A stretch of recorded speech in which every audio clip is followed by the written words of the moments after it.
Kreutzer is in. McDavid was bad in the Four Nations Final too, despite scoring the goal. McDavid has 18 points in 17 games this calendar year, -7. And listen, it's so hard to criticize Connor McDavid because he is Connor McDavid. He's a Mount Rushmore player in the sport. I really do believe that in terms of what he does and the way I think we're going to look back on the sport in 15, 20 years. I think Connor McDavid will absolutely change the way the game's been played. The speed, the skill, all of that stuff. He's the most skilled player that the sport's ever seen. So, like, who am I to sit here and criticize Connor McDavid? But by his standards, this has been a bad season.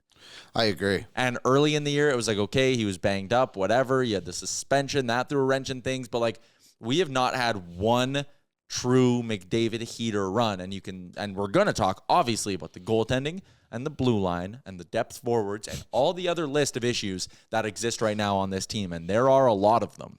But the one issue that has never existed in the past, that is currently a problem right now, I mean, the Oilers' biggest luxury the last few years is that you have two superstars. Connor McDavid and Leon Draisaitl on any given night can absolutely carry you to victory, and more often than not, one of them does come through and carry you to victory. But this season, there's been one superstar carrying them, and it's Leon Draisaitl. And outside of Draisaitl, there hasn't been a consistent high-level producer on this team.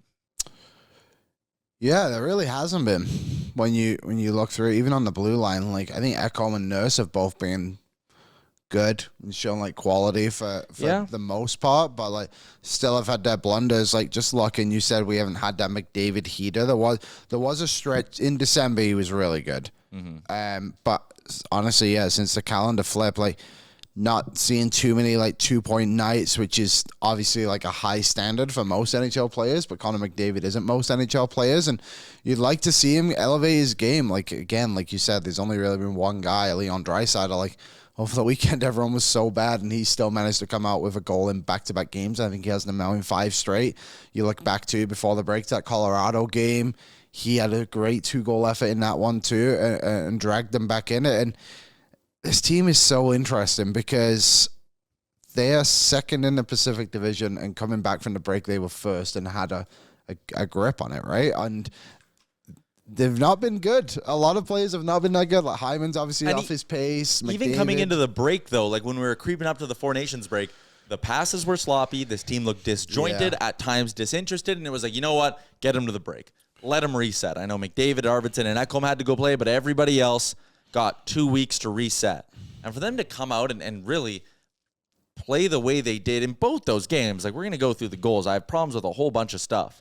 But for them to come out and play that way, coming out of break, like no excuses. And that's why I'm so irritated. Like good teams are going to lose hockey games. Good teams are going to go through bad stretches. We saw the Oilers early in the year go through a bad stretch. And I think that entire time, Liam, you and I were pretty consistent in our messaging of like, it's going to be okay. This is a very, very good hockey team. The shooting percentages, all that, they will figure it out. But last night, I mean, the Oilers forward group combined almost got outshot by Alexander Ovechkin alone. Like, that's embarrassing. They should be embarrassed with how they played this weekend. Yeah, especially, and I think both games had obviously like okay moments. Like you come out against Washington, you get the power play goal, you capitalize on it early. Like you should be able to take some momentum from that. And they just, I don't know, like, and I agree, like, the goaltending was not good by any means over the weekend, but the team, I think, just let themselves down, like, all over the ice, and quite frankly, I think they should be pretty embarrassed by their effort, and that's honestly why I'm not that worried, because I think this team is too good to, I know we just have relayed all the flaws they have,